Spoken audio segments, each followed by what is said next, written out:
베드로전서 지난주에 이어서 베드로전서 2장 1절로 3절 말씀 보겠습니다. 378면 한 절씩 봤습니다. 그러므로 모든 악독과 모든 괴율과 외식과 시기와 모든 비방하는 말을 버리고 갓난아이들 같이 순전하고 신령한 젖을 사모하라. 이는 이로 말미암아 너희로 구원에 이르도록 자라게 하려 함이라. 너희가 주의 자식을 맛보았으면 그리 하라. 아멘. 기도 올립니다. 하나님 감사합니다. 거룩한 주를 이렇게 주셔서 또 아침에도 주 앞에 나와서 예배하게 하시고 또 이 밤도 불러주셔서 아버지 앞에 밤 예배로 또 말씀으로 은혜 받게 하시니 감사합니다. 또 말씀을 들을 때마다 주에게 특별히 저에게 은혜를 베풀어 주셔서 반드시 살아갈 터인데 삶 가운데 말씀이 기억나게 하셔서 말씀대로 또 그 승리의 삶을 이어갈 수 있도록 은혜로 믿음으로 충만하게 허락해 주시옵소서. 하나님께서만이 영광 받으시고 한 주간 동안도 원수마귀 틈못하게 막아주시며 철저한 주님의 보호하심과 인도하심 가운데 살아갈 수만 있도록 함께하여 주시옵소서. 예수 그리스도 이름으로 감사하며 기도 올리옵나이다. 아멘. 제목은 똑같습니다. 지난주와 제목은 똑같고요. 신앙이 자라기 위해서 하나님께서 요구하시는 것들을 지난번에 밝힌 것처럼 우리 신앙이 자라는 것 하나님 요구하시지 않습니까? 또 다음에 버려야 할 것들을 말씀해서 1절에 주시면서 버려야 할 것들 오늘 세 번째입니다. 반대로 이제 사모해야 되는 거죠. 사모해야 되는 거. 사모 하나님 말씀으로서 자라기 위해서 사모해야 될 것이 뭐냐. 사모할 것 오늘 말씀 목과 같이 2절 말씀을 주면서 사모해야 될 것 사모해야 될 것 2절 시작. 갓난아이들 같이 순전하고 신령한 젖을 사모하라. 자, 사모할 걸 말씀하죠. 갓난 아이들처럼 갓난 아이들은 생명이 있지 않습니까? 생명이 있습니다. 1장에서 말한 것처럼 거듭난 사람이 임을 전제하고 말합니다. 거듭났다면 전제해가지고 자, 거듭났다면 사모할 것이 있다. 사모 뭡니까? 순전하고 신령한 것을 사모하라 이렇게 말씀합니다.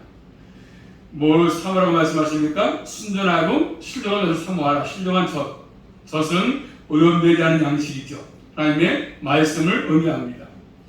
말씀에 순전한 것을 사모하라고 말씀하십니다. 찾아보고 말씀을 시편 12편 6절 말씀 보시면 신령한 젖을 사모해야 되는데 말씀에 순전한 젖 시편 12편 6절 말씀 보시면 시편 12편 6절입니다. 시작. 여호와의 말씀은 순결함이여 흙도가니에 7번 단련한 은 같도다. 말씀은 순결하다. 말씀하죠. 순결하다. 순전하다. 순전. 그래서 이 순결하다 이 말은 거짓이 없는 거잖아요. 순결하니까. 그 다음에 섞인 것이 없는 것입니다. 이런 의미 가지고 말씀하고 있는 것이죠. 말씀은 섞인 것이 없다. 아주 거짓이 없다는 것입니다. 예를 들어서 말한다면 포도주에서 불순물이 섞이지 않는 것입니다. 사람의 자유의 뜻이 섞이지 않는 거죠. 하나님의 뜻을 그래서 철저하게 말씀합니다. 하나님의 뜻 다른 것들이 섞이지 않는 100% 완전한 진리의 말씀 세상 철학이 섞이지 않는 것입니다. 이런 하나님의 말씀을 먹어야 우리의 신앙이 잘 자랄 수 있는 것입니다. 신령하다 이 말은 말씀에 대한 표현입니다. 말씀에 대한 표현 신령한 헬라어 보니까 노기코스다 이 말은 세 가지 예수에 나올 수 있는 것인데 말씀에 순전한 말씀의 전 순전한 말씀의 전 그 다음에 신령한 영적인 것이죠. 그 다음에 합당한 어떤 것의 본성에 속해서 합당한 결국 거듭난 합당한 그런 것입니다. 갓난아이가 젖을 먹어야 자라는 것처럼 우리 예수 믿는 그리스도인들은 말씀의 젖을 먹어야 자랄 수 있습니다. 그러므로 우리의 신앙생활에 있어서 젖의 역할을 하는 것이 뭐겠습니까? 다른 것이 아니라 어떤 은사가 아니라 하나님의 말씀이 우리 신앙생활에서 결국 음식 역할이지 않습니까? 이 말씀을 잘 먹어야 우리의 신앙이 잘 자라갈 수 있는 것입니다. 하나님의 말씀을 먹어야 신앙이 자랄 수 있습니다. 갓난 아기를 보면서 엄마의 젖을 사모하지 않습니까? 엄마의 젖을 사모합니다. 그래서 아이가 태어나서 배고프면 울지 않습니까? 왜? 엄마한테 젖달라고 우는 것이죠. 배고프니까 젖을 달라는 것입니다. 그래서 아이가 울면 엄마가 자다가도 아무리 피곤해도 일어나서 아이에게 젖을 주지 않습니까? 자, 그런 것처럼 말씀을 사모해야 되는 거, 사모해야 된다. 영적으로 거듭난 성도들은 이렇게 말씀을 사모하라고 말씀하십니다. 자, 시편 40편 1절 말씀 보시면, 그래서 어린아이가 엄마의 젖을 사모하는 것처럼 신앙의 사람들은, 믿음의 사람들은 결국 말씀을 사모해야 되는데, 시편 40편 1절 말씀 봅니다. 한번 1절 시작. 하나님이여 사슴이 시냇물을 찾기에 갈급함같이 내 영혼을 주를 찾기에 갈급하니이다. 그래서 그런 것처럼 사슴의 시름을 찾는 갈급한 것처럼 이렇게 말씀을 간절히 사모하라고 말씀합니다. 또 시편 84편 2절 말씀 보시면, 시편 84편 2절 말씀을 사모하라고 말씀합니다. 84편 2절 말씀 시작. 내 영혼이 여호와의 궁전을 사모하여 새약함이여 내 마음과 육체가 생존하시는 하나님께 부르짖나이다. 아멘. 자, 궁정을 사모하는 것처럼 간절합니다. 간절함.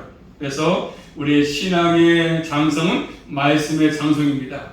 말씀이 풍성히 거하는 것이죠. 내 영혼 속에 말씀이 풍성히 거하는 것입니다. 신약성경 골로새서 3장 16절 말씀 봅니다. 한번. 신앙의 장성은 말씀의 장성인데 말씀이 풍성히 거하는 것인데, 골로새서 3장 16절 말씀 보시면, 골로새 3장 16절 말씀 골로새 3장 16절 말씀 시작. 그의 말씀이 너희 속에 풍성히 거하여 모든 지혜로 피차 가르치며 권면하고 시와 찬미와 신령한 노래를 부르며 마음의 감사함으로 하나님을 찬양하고. 아멘. 자, 그리스도의 말씀이 풍성히 거하는다 말씀하죠. 그리스도의 말씀이 풍성히 거하는다는 것이죠.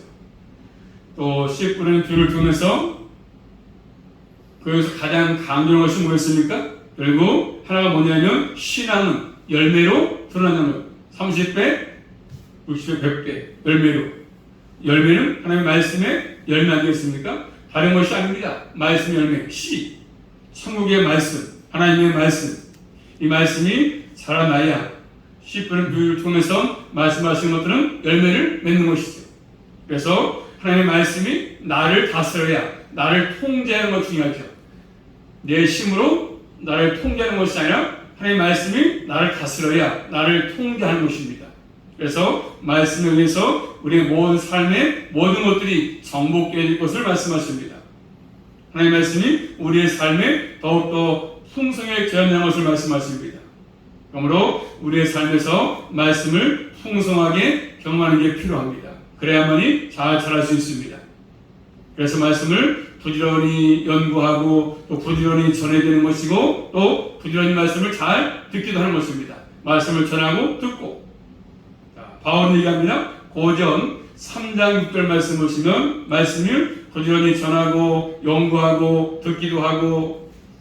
고전 3장 6절 말씀 보시면 바울은 이렇게 얘기합니다. 고전 3장 6절 말씀 시작. 나는 심었고 아볼로는 물을 주었으되 오직 하나님은 자라나게 하셨나니. 또 7절이요. 그런즉 심는 이나 물 주는 이는 아무것도 아니로되 오직 자라나게 하시는 하나님뿐이니라. 아멘. 나는 심었고, 바울은 심었어요. 심었고 아볼로는 물을 주었다. 그렇지만 자라게 하시는 분은 하나님이시라, 이 말씀합니다. 하나님께서 뭘 자라게 하십니까? 하나님께서는 우리의 신앙이죠. 그렇죠? 우리 어떤 키 자라게 하는 것, 신당이 아니라, 어떤 우리의 재산이 아니라, 우리의 지식이 아니라, 그래서 숨겨진 말씀, 그 말씀이 잘 자랄 수 있도록, 우리의 신앙이 잘 자랄 수 있도록, 말씀이 풍성히 과해서 그 말씀이 자꾸 자라갈 수 있도록 하시는 것이죠. 말씀이 그렇기 때문에 숨겨지지 않으면, 내 영혼 속에 말씀이, 마음 신비에 말씀이 숨겨지지 않으면 결국 자랄 수가 없습니다. 살아갈 방법이 없습니다. 말씀이 내 영혼 속에, 마음 속에 숨겨져 있어야 결국 자랄 수 있는 것입니다. 하나님 백성으로서 잘 자랄 수 있도록 하는 방식이 이 말씀이죠. 말씀이 숨겨져야 우리의 신앙이 자랄 수 있는 것들입니다. 그렇기 때문에 교회에서 말씀의 사역자가 중요하지 않습니까? 주의 종도 중요합니다. 말씀을 잘 가르치고 말씀을 잘 전해줘야, 설교를 잘 해야, 그렇죠? 그 말씀을 듣고 신앙이 자라갈 수 있는 것이거든요. 그리고 말씀을 잘 맡은다기 때문에 주의 종들은 말씀을 잘 전할 그런 사람이 있는 것입니다. 그래서 말씀이 잘 자라나면 현저하게 두 가지가 나타납니다. 하나는 뭐냐면 예수님의 형상을 닮는 것이죠. 품성을 닮아가는 것입니다. 그리고 하나는 또 뭐예요? 교회 사명이 의식이죠. 교회 사명 의식. 아, 내가 교회에서 이런 걸 할 일이구나. 내 삶이 이것이구나. 아는 것입니다. 그래서 예수님의 성품과 인격이 성숙한 인격으로 나타나는 것입니다. 그 다음에 또 교회 관련해서 사명의식이 분명해지는 것입니다. 자, 복음서를 보시면 복음서 초기에는 하나님의 은혜를 많이 말씀합니다. 그리고 뒤로 가면 사명, 은혜, 사명을 말씀합니다. 한번 찾아볼까요? 마태복음 말씀 보시면 마태복음 25장 가서 보시면 자, 복음서 초기에는 은혜를 많이 말씀하시고 뒤로 가면 사명을 강조하고 사명. 마태복음 25장 14절부터 보겠습니다. 한번 14절부터 시작.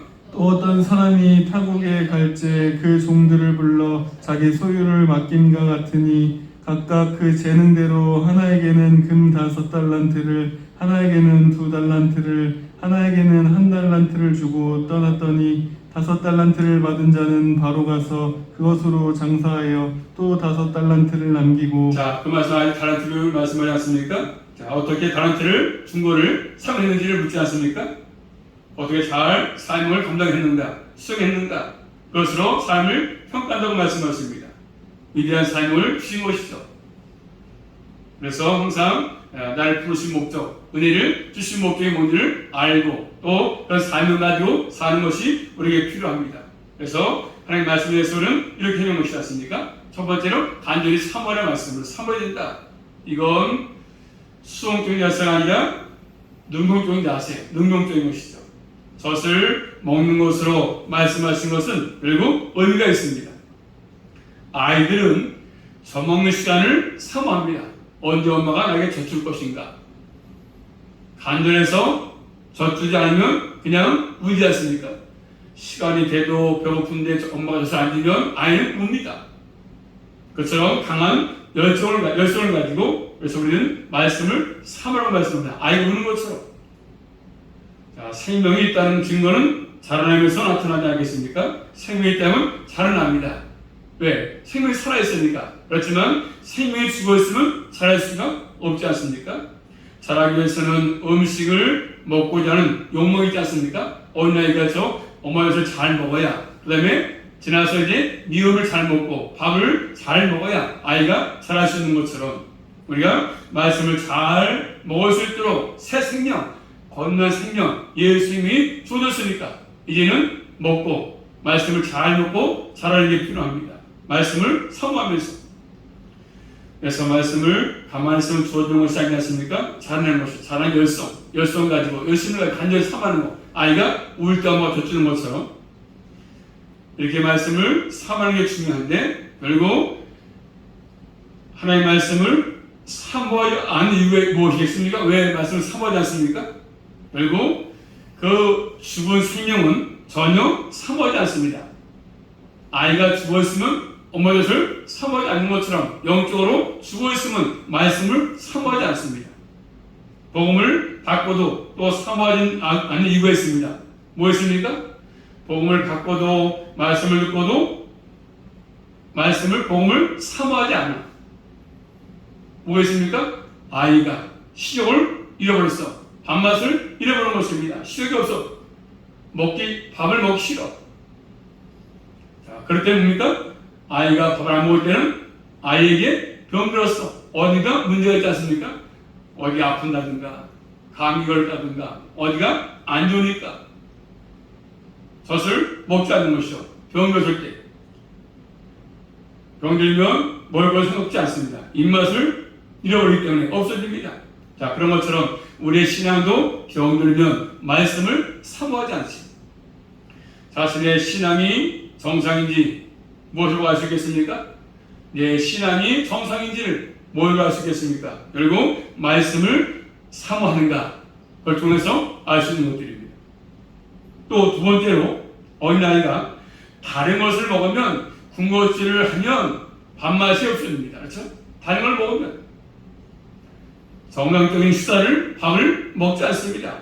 아이가 과자를 잘 먹는다든가 그렇게 하면 때가 돼가지고 밥을 먹으려고 하지 않아요. 마찬가지지 않습니까? 우리가 내 자신을 위해서 하나님 말씀보다 다른 것들을 더 추구하면, 더 좋아하면, 만약에 더 돈을 좋아하고 악독을 좋아하고 기만을 좋아하고 외식을 좋아하고 시기를 좋아하고 비방하는 걸 좋아하고 이런 것들을 결국 내 속에 채우고 있으면, 이런 것들로 꽉 차 있으면 말씀을 사모하지 않습니다. 그 마음을 잃어버립니다. 말씀보다 다른 것도 더 추구할 수밖에 없잖아요. 더 돈을 추구하고 권력을 추구하고 인기를 추구하고 이런 걸 추구할 수밖에 없습니다.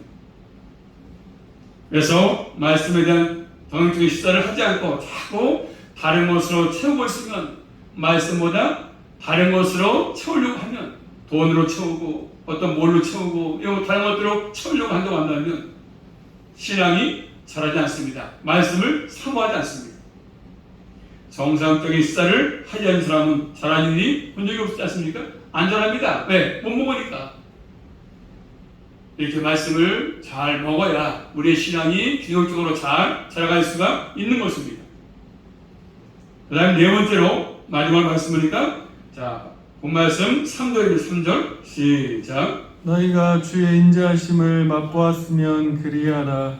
야, 인자하심을 맛보았으면 좀 맛봐라. 한마디로 맛봐라는 것이죠. 맛봐라. 우리가 자라게는 당위성, 맛을 봐라. 경험을 해봐라. 경험. 그리해라.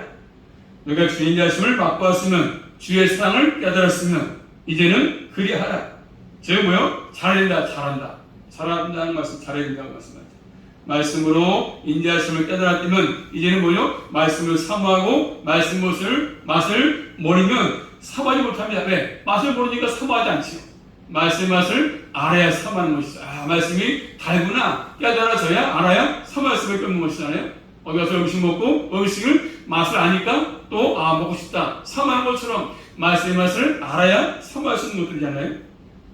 인자하심을 맛보지 않았다면 인자하심을 사모하지 않습니다. 그때 무엇보다 먼저 맛을 아는 게 중요하죠.